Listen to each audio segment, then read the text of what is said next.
Hello, welcome friends. My name is Avinash Gorakshakar, and I welcome all of you to another interesting episode of corporate face-to-face series. Friends, in this corporate face-to-face series, we get you an opportunity to talk to emerging companies from emerging sectors, and we make it a point to talk to the promoters and the top managements of such companies so that all of us can understand these companies in a much better way. We can get to know their business model, their growth journey, their future growth plans. And friends, today we've got a very interesting company which is going to hit the capital market very soon. The company's name is Silky Overseas Limited. And we have Mr. Ananya Goel, who is the promoter and whole-time director of the company. So, Ananya ji, welcome to the show and thank you very much for your valuable time with us today. Thank you, sir. Thank you for having me. Yeah.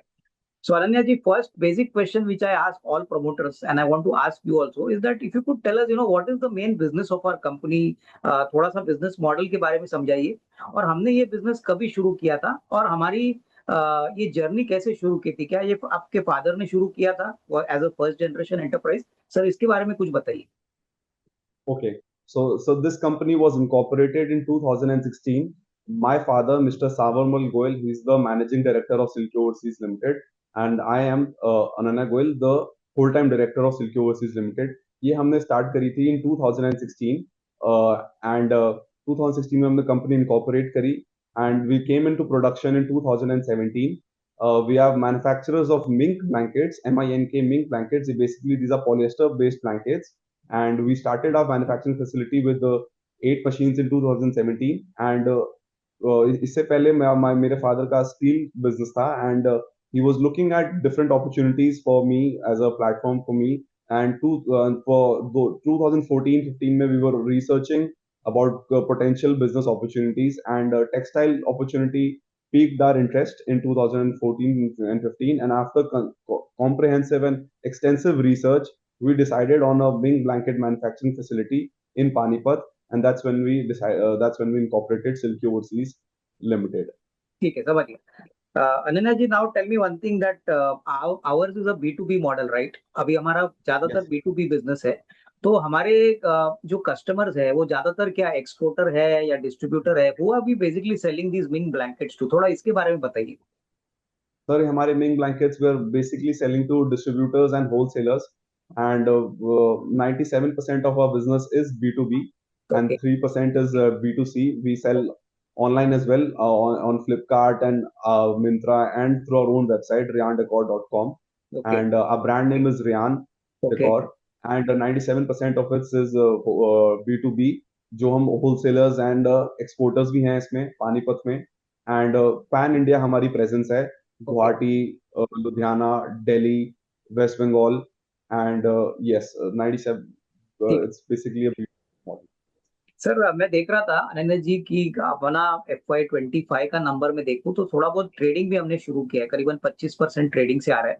तो sir ये Yes, sir. Trading किस प्रकार का, कौन से products का होता है और ये बेसिकली क्या स्ट्रेटेजिक इंटेंशन है कंपनी का बिजनेस बढ़ाने के लिए? Yes, sir. This was a strategic initiative to increase our business. ये हम जो ट्रेडिंग कर रहे हैं हम फैब्रिक्स की कर रहे हैं.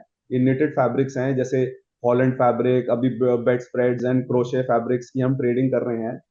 इससे हमें हमारा बिजनेस में अच्छा ग्रोथ मिला है टॉप लाइन पे भी एंड बॉटम लाइन पे भी. तो इसलिए हमने ये एक स्ट्रेटेजिक इंटेंशन था to increase our business. Okay, ठीक है, समझ गया.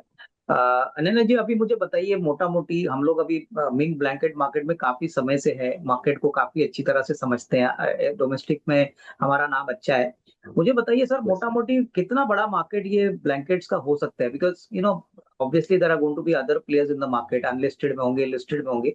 बट आपके हिसाब से ये मार्केट करंट साइज कितना मोटा मोटी होगा? अगर आप थोड़ा सा साइज के बारे में हमारे व्यूअर्स को आइडिया दे और हम इस ब्लैंकेट मार्केट को कैसे कैपिटलाइज करेंगे आगे चल के.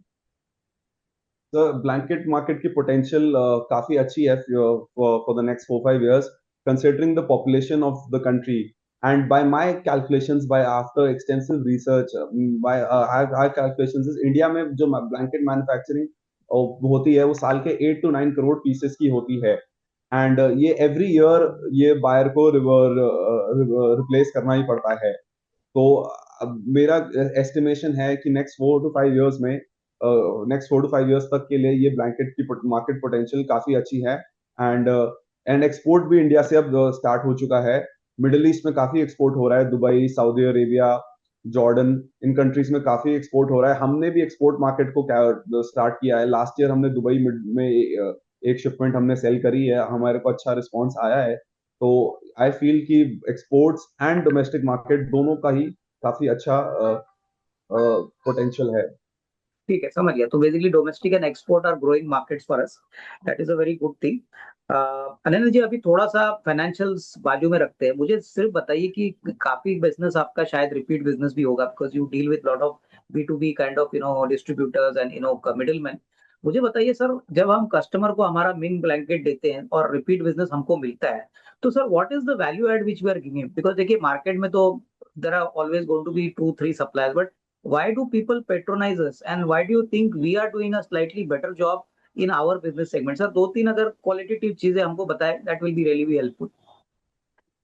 Yes sir, definitely sir. हम हमारे पास जो रेंज ऑफ प्रोडक्ट्स है, जो from the start with 1 kg single bed till 8 kg double bed, ये टोटल में हमारे पास 16 एसक्यूज है ब्लैंकेट्स के, जो और कोई मैन्युफैक्चरर सारे ब्लैंकेट्स की क्वालिटीज नहीं मैन्युफैक्चर करता। तो इस वजह से हम सारे टाइप के मैन्युफैक्चर डिस्ट्रीब्यूटर्स को, बायर्स को केटर कर सकते हैं।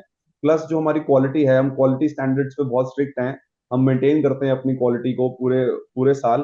तो इसकी वजह से हमें रिपीट ऑर्डर्स आते रहते हैं, और हमारा जो डिलीवरी है, जो डिलीवरी टाइमलाइन है, और जो हमारी रिलेशनशिप्स हमने बिल्ड कर लिए हैं ओवर द पास्ट 5 इयर्स, तो उसकी वजह से हमारे जो कस्टमर्स हमसे जो अब जुड़ चुके हैं, वो हम इसलिए हमें प्रेफर करते हैं, बिकॉज हमारी हमारी प्रोडक्ट क्वालिटी एंड हमारी डीलिंग, बिजनेस डीलिंग एकदम ट्रांसपेरेंट, एकदम फेयर की वजह से हमें हमें अच्छा शेयर हमने कैप्चर कर लिया मार्केट का।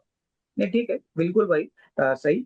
सर अभी मैं फाइनेंशियल्स के पॉइंट ऑफ व्यू से आ जाऊंगा। सर आपको थोड़ा इंतजार किया तो sorry for that, but sir आपको मैं क्वेश्चन अभी पूछूंगा फाइनेंशियल्स का। मुझे बताइए सर कि पिछले साल दैट इज 23 और 24 का हम रेवेन्यू देखे तो मोर और लेस फ्लैट था, लेकिन प्रॉफिट आफ्टर टैक्स बहुत सिग्निफिकेंटली बढ़ा है। तो सर इसका क्या कारण होगा? मेरे ख्याल से इस साल दैट इज 24 के लिए हमने 5.5 करोड़ का प्रॉफिट किया है, जो पिछले साल करीबन 96 लाख था। तो एनी स्पेसिफिक रीजन सर ये प्रॉफिट इतना सिग्निफिकेंटली बढ़ा?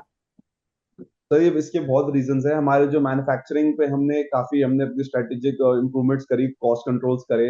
हमारे हमने सोलर इंस्टॉल किया अपनी फैक्ट्री में। 750 किलोवाट्स का सोलर हमने इंस्टॉल किया, उससे हमारा सोलर इलेक्ट्रिसिटी कॉस्ट काफी कम हुई।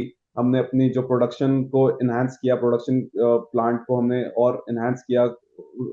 हमारी कलर केमिकल कॉस्ट, हमारी फ्यूल कॉस्ट, हमारी सैलरी कॉस्ट को हमने काफी अच्छे से ऑप्टिमाइज करा। इन सब चीजों की वजह से हमारे प्रॉफिटेबिलिटी में हमें अच्छा बूस्ट मिला। तो ये मैं मान के चलूं अनन्या जी, क्योंकि मैं देख रहा था कि अभी 11 मंथ्स एंडिंग जनवरी जो प्रोस्पेक्टस में डेटा दिया है, I think top line is 105 crores, profit after taxes almost 9.17 crores.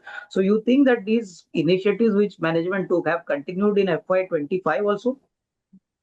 Yes sir, definitely ये FY25 में भी कंटिन्यू होगा। Okay. And yes, I feel कि जो हम we are constantly improving things and constantly thinking new and innovative things to improve our business.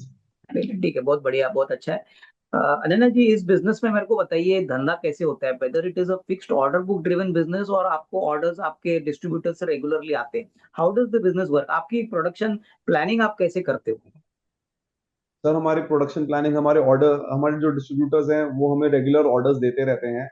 And हमारा जो product है, हम डिपेंडिंग ऑन द ऑर्डर्स, हम जो सीजन पे डिपेंड करता है। अगर थोड़े हैवी ब्लैंकेट्स हम विंटर सीजन पे जो वे बनाते हैं, जो second quarter and third quarter होता है, उस टाइम पे हम थोड़े हैवी ब्लैंकेट्स को प्रोडक्शन में लेते हैं। जो हमारा फर्स्ट क्वार्टर होता है, उस पे हम थोड़े लाइट वेट ब्लैंकेट्स मैन्युफैक्चर करते हैं। एंड हमारा ये बेसिकली डिमांड, हमें रेगुलर ऑर्डर्स, हमारे डिस्ट्रीब्यूटर्स हमें फीडबैक देते रहते हैं अच्छा। कि आपको अभी ये चीज मार्केट में इस चीज की डिमांड ज्यादा है। डिजाइन्स भी हम रेगुलर, हमारी जो मार्केटिंग टीम है मार्केट से फीडबैक लेती रहती है regards to designs and product weight और साइजेस, और हम उस हिसाब से उनको मैन्युफैक्चर करते हैं। ठीक है। मैं एक सवाल अनन्या जी पूछना आपको भूल गया कि हमारा जो मार्केटिंग नेटवर्क है, जो डिस्ट्रीब्यूशन नेटवर्क है, हमारे कितने डिस्ट्रीब्यूटर्स होंगे और हम कहाँ कहाँ सर, हमारा खुद का आउटलेट है या हमारा डिस्ट्रीब्यूशन सेटअप कहाँ पे है? जैसे आपने बोला आप पानीपत बेस्ड हो, मेन मार्केट वहीं पे है, तो मुझे बताइए कि हम्म। सर ये मार्केटिंग जो एक्टिविटी है वो कैसे प्लान होती है? Like you have got a proper distributor setup already build for our company to distribute our blankets to the final customer? Yes yes, Panipat में हमने स्पेसिफिकली डिस्ट्रीब्यूटर्स बना रखे हैं, स्पेशल उनको अपॉइंट कर रखे हैं कि वो हमारा ब्लैंकेट, वही हमारा प्रोडक्ट वही सेल करते हैं। एंड आउटसाइड ऑफ पानीपत जो हमारे डिफरेंट स्टेट्स हैं, दिल्ली, लुधियाना, गुवाहाटी, दिल्ली, वेस्ट बंगाल, यहाँ पे भी हमने स्पेसिफिक डिस्ट्रीब्यूटर्स अपॉइंट कर रखे हैं। एंड उनके एवरी ईयर हम अराउंड मार्च एंड अप्रैल में हम एक टूर ऑर्गेनाइज करते हैं। And we meet all our distributors and पूरे साल की हम प्लानिंग करते हैं कि हम कैसे अपना बिजनेस इस ईयर को ग्रो करेंगे। अच्छा, एक बात अनन्या जी मुझे पूछना है। देखिए, विंग ब्लैंकेट्स तो मेरे ख्याल से दिल्ली साइड, नॉर्थ इंडिया में बहुत पॉपुलर है क्योंकि वहां पे ठंड ज्यादा होती है। मुझे बताइए कि सर यस, इसमें कितनी क्रिएटिविटी जाती है, लाइक कलर डिजाइन्स, आपकी क्या स्ट्रेटेजी होती है? बिकॉज फाइनली कलर से और डिजाइन से obviously you can impress the customer. So इसके पीछे कितना प्लानिंग, कितना R&D जाता है? काफी R&D जाता है। हमारी पूरी एक डेडिकेटेड टीम है मैन्युफैक्चरिंग पे, काफी एक्सपीरियंस टीम है। वो डिजाइन और सारे डिजाइन पे हम लोग खुद डिजाइन हम खुद बनाते हैं। कुछ अपने फीडबैक कस्टमर से लेते हैं कि कैसा डिजाइन, कैसा कलर और हो, और उसके बाद ही हम प्रोडक्शन में उस डिजाइन को लेते हैं। हमारे जो मार्केटिंग टीम है वो हमारे कस्टमर से फीडबैक लेते हैं, फिर हम अपने प्रोडक्शन इंचार्ज से पूछते हैं, और ये सब करने के बाद हम काफी डिजाइन हम बनाते हैं। हमारे पास क्लोज टू 50 डिजाइन होंगे ठीक जो हम डे ऑन एन एवरेज रहते हैं। ठीक है, I think nicely articulated by you. Ananya ji, अभी बहुत इंपॉर्टेंट सवाल जो आज का इंटरव्यू का है, वो हमारी कंपनी पब्लिक इशू कर रही है, we are going public. So what is the amount of money we are planning to raise? Basically public issue से कितना पैसा हम रेज करेंगे, और ज्यादातर ये पैसा कहाँ पे यूटिलाइज होगा, इसके बारे में बताइए। ओके, सो सर हमारा जो पब्लिक इशू है वो अराउंड 30 CR। एंड इसमें से कुछ जो हम यूज करेंगे वो हम यूज करेंगे वेयर हाउसिंग फैसिलिटी के लिए। हमारा जो प्रोडक्ट है, जो इसकी वॉल्यूमेट्रिक स्पेस काफी ज्यादा होती है, ये काफी स्पेस ऑक्यूपाई करता है। तो हमें शेड बनाने हैं अपनी फैक्ट्री में, सारा एरिया हमें कवर करना है, जिससे हम अपना रॉ मटेरियल, अपना WIP, अपना फिनिश प्रोडक्ट हम सही तरीके से स्टोर कर पाए। हमारा जैसा मैंने बताया, थर्ड क्वार्टर बेस्ट होता है। तो हमारा ये प्लान है कि हम अब प्रोडक्ट अपना स्टोरेज फैसिलिटी बढ़ाएं, जिससे हम ज्यादा स्टोर कर सकें during the first and second quarter, और हम उसको अच्छे मार्जिन पे सेल कर सकें ड्यूरिंग थर्ड क्वार्टर। तो इसलिए हम स्टोरेज फैसिलिटीज पे करेंगे। कुछ पोर्शन हमारा डेट रिपेमेंट पे जाएगा, जिससे हमारा प्रॉफिटेबिलिटी और इम्प्रूव भी होगा। एंड कुछ हम वर्किंग कैपिटल के लिए earmark कर रहे हैं, जिससे जो हम प्राइस हम जो परचेज कर रहे हैं, मतलब रॉ मटेरियल जो परचेज कर रहे हैं, और जो फैब्रिक की जो जो हम ट्रेडिंग कर रहे हैं, वो हम एडवांस दे के अच्छे प्राइस पे परचेज कर सकें, जिससे हमें डिस्काउंट मिल सके और उससे हमारी प्रॉफिटेबिलिटी पे और इम्पैक्ट बूस्ट मिले। I think very nicely said by you. Ananya ji, normally हमारी वर्किंग कैपिटल साइकिल कितनी लंबी होती है? By the time you get the raw material, you sell it to the distributor, फिर डिस्ट्रीब्यूटर आपको कैश फ्लो में पेमेंट पेमेंट कर देता है। तो ये मोटा मोटी ये वर्किंग कैपिटल साइकिल कितने दिनों की नॉर्मली होती है जब पैसा आपको वापस आता है? Approx 60 days sir. अच्छा, 60 दिन में आ जाता है, about 2 months. Yes, sir. Okay. और नॉर्मली सर इन्वेंट्री कितनी मेंटेन करनी पड़ती है अपने को, मोटा मोटी रॉ मटेरियल की? सर अगर रेवेन्यू के परसेंटेज में कहें तो अराउंड 15%, 12 to 15% की इन्वेंट्री रहती है, तो और सेल्स के परसेंटेज। और अगर मैं मान के चलूं कि कितने महीने की इन्वेंट्री, को एक आध महीने की इन्वेंट्री प्रोडक्शन के लिए रखी जाती है? Yes sir, yes sir, around 40 days। Okay, ठीक है, समझ गया। सर अभी मेरे को बताइए कि FY25 तो खत्म हो चुका है, हालांकि मैं नंबर आपसे पूछूंगा नहीं। मुझे बताइए सर, अभी करंट ईयर, आपकी FY26 has already started now. Without giving a number, Ananya, you must be talking to your distributors, your end customers, your marketing sales teams. What kind of demand signals are you getting? If you could tell us in a descriptive way, what is the kind of outlook, for the current year, that whether FY26 also will be a good year for us compared to last year? ये definitely sir, FY26 will be a good year. जिस हिसाब से मेरे को feedback मिल रहा है from the market, from our customers, from our buyers, repeat orders भी आ रहे हैं, इंक्वायरीज आ रही हैं। तो आई फील कि I will close FY26 at a very good number, and hopefully it'll be we will see a growth from our FY25 numbers in as well. Okay. तो पर जो बेसिकली ग्रोथ है मेरी उसको मेंटेन रखेंगे बिल्कुल कंटेंट। ग्रोथ को बिल्कुल मेंटेन करेगा। Yes. तो बढ़िया है सर, नंबर अच्छा आएगा तो मार्केट को भी अच्छा लगेगा। Ananya, now one question which is very evident and which investors will ask you. We would also like to ask you that now, since your father started this business, you have now started operating and managing the entire show. What is the kind of long term rewards which you people would like to give to the now ongoing new investors who are going to join you in your growth journey? Because see, everybody expects good returns, but without giving a number to that, I mean, in your own words, what could be your message broadly to the new shareholders who would join you as shareholders? My message to the shareholders, my potential shareholders would be, it's been a long and arduous journey. मतलब बहुत ups and downs भी रहे हैं, me and my father. We've always risen जहाँ भी हमारी problems रही, we've always risen, we've always bounced back, and now we're in a good position. We're in a good position to take the company forward, and I hope कि the investors will join us on this journey, and it'll be a fruitful partnership for every stakeholder involved in the process. Well, I think very nicely said. And I do hope shareholders make money and you also, deliver very strong numbers. And then a last question now for today. This is a very important question. We have seen COVID and now everything has come back to normal. Business अभी ठीक ठाक हो गया है. मुझे बताओ सबसे बड़ा रिस्क हमारे धंधे में क्या है? Is it the raw material risk or is it execution? या मे बी कोई ना कोई ऐसा वेरिएबल जो आप धंधे में ऑलवेज मॉनिटर करते हो कि सारी चीजें स्मूथली आप मैनेज करो. सो मुझे वो एक रिस्क बताइए और सर आपने उसको कैसे मैनेज किया अभी तक? बिजनेस में risk sir, raw material availability और ये सब रिस्क ऑब्वियसली रहते हैं, तो ये हम मैनेज कर ही रहे हैं. हम एडवांस करके बुक करके अपना रखते ही हैं, जिससे हमें रॉ मटेरियल में कोई प्रॉब्लम ना आए, हमें सारा रॉ मटेरियल टाइमली डिलीवर होता रहे. एंड प्रोडक्ट क्वालिटी को मेंटेन करना अगेन एक वो रहता है, but we work very hard. Our team works very dedicatedly to maintain the product quality, and customers के साथ relationship maintain करना एक बहुत वो है, important factor है. And अभी तक we have been lucky no से कि अच्छा ही रहा है हमारा experience with our customers. And so yeah, यही risks है, I think. Just one last question, Ananya, which I forgot to ask you.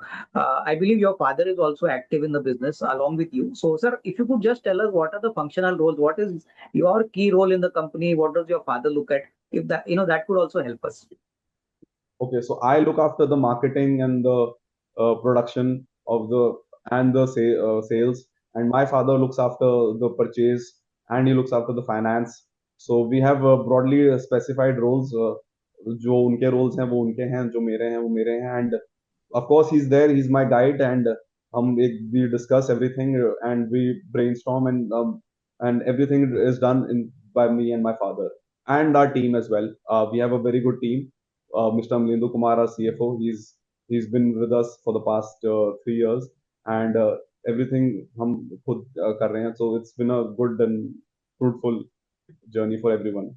Well, anyway, I think very nice talking to both of you. So Ananya ji, thank you very much for the time. Sir मेरी तरफ से best विशेष आपको, आपकी पूरी management team को, और sir public issue Thank के you, लिए sir. भी बहुत बहुत बेस्ट विशेष. बहुत धन्यवाद. Thank you, sir. Thank you.